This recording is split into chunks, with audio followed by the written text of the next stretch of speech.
নির্বাচন কমিশন তফসিল ঘোষণার সঙ্গে সঙ্গেই উপদেষ্টা আসিফ মাহমুদ ও উপদেষ্টা মাহফুজ আলমের পদত্যাগ কার্যকর হবে।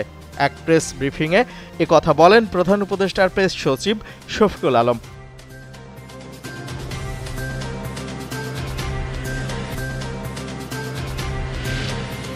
ভিন্নমত প্রকাশের জন্য আবরার ফাহাদ, শহীদুল আলমের মতো আর কেউ নিপীড়নের শিকার হবে না, এক কর্মসূচিতে একথা বলেন বিএনপির ভারপ্রাপ্ত চেয়ারম্যান তারেক রহমান।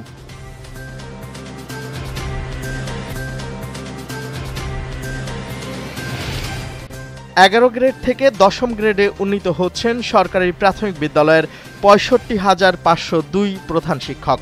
মন্ত্রিপরিষদ বিভাগের এক চিঠি থেকে এই তথ্য জানা যায়।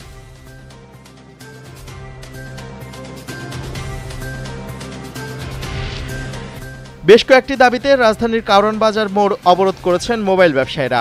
এতে করে প্রধান সড়ক বন্ধ থাকায় তীব্র যানজটের সৃষ্টি হয়েছে।